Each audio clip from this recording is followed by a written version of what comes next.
Over the last few years, we've seen a lot of people, thanks to the national media, get really concerned about what we as farmers are doing on the farm. And don't get me wrong, that's fine if people want to scrutinize a little bit what we are doing on the farm.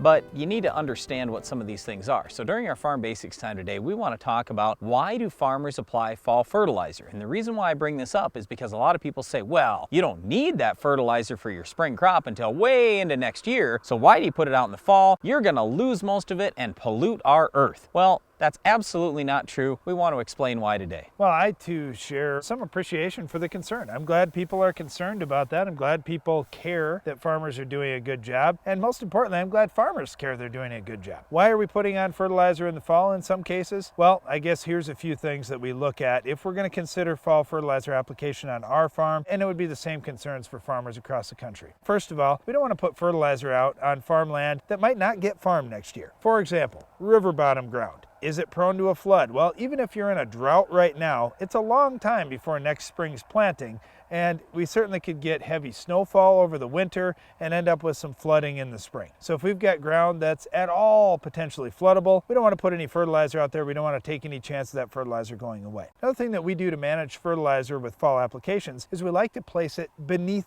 the soil surface. When you think about any issue with runoff or erosion or those kind of things, that all happens with the surface of the soil, not deep down underneath the soil. So by injecting nutrients or by doing tillage to move those nutrients down below the soil where they're safe, we can avoid any issues with any kind of off-target movement. Here's the most important thing though, applying the fertilizer late in the fall. The thing that we have in the northern United States is frost. The ground literally freezes up. So to begin with, a lot of people talk about a 50-degree soil temp where we want to start applying fertilizer. Well, the reason why is because once you get below 50 degrees, a lot of the soil microbes aren't active. There are not a lot of roots growing. There's basically nothing to use up that fertilizer. But then the next thing is, soon after the soil temp is down to 50, it's down to 32. Everything is frozen, literally solid in place. It physically can't go anywhere. So we really don't get too worried about it. And then the other thing Darren talked already about in the spring and some of the considerations we have there, one of the things, just so you know, as farmers in the northern United States that we do is we will literally start planting quite often on our farm before the frost is even out of the ground. In other words, that fertilizer's locked, solid, tight, frozen,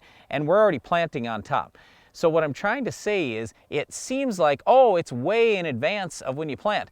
Well, based on the calendar it is, but based on, hey, these nutrients could actually move, we're really only 2 or 3 or maybe at the most 4 weeks in advance when you look at it that way. Well, and there are many different types of fertilizer. When you think about some of the fertilizer types have the potential to leach down in the soil, move with groundwater movement. That's true. And there are other nutrients that don't move hardly at all. These are the nutrients that farmers focus on putting in the fall. When you think of some of the nutrients that we're applying, they're in the form of a rock. And how quickly are those nutrients going to come available from a rock? It's going to take some time and it's going to take some moisture to make that happen. So like in a crop like soybeans, for example, they need most of their nutrient uptake next year in July and August in this part of the country. Fertilizer applications now of these rock type source nutrients, it's going to take that long for us to get enough moisture and enough heat to get those nutrients to really break down so they are available for our crop next year. So farmers definitely weigh these things out in their minds. There's pros and there's cons of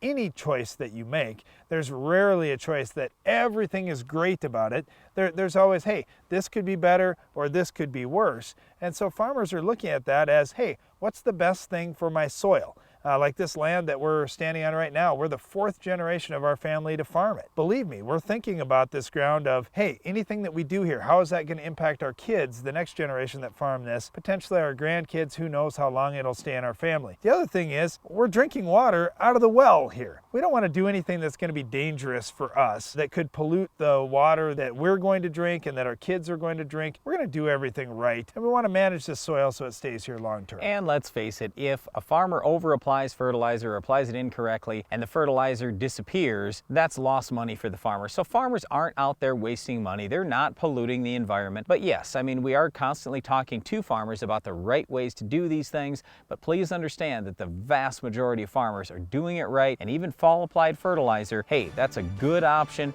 if you apply it in the right fashion and at the right rate. One other thing farmers are concerned about is keeping weeds out of their fields. Can you identify this week's weed?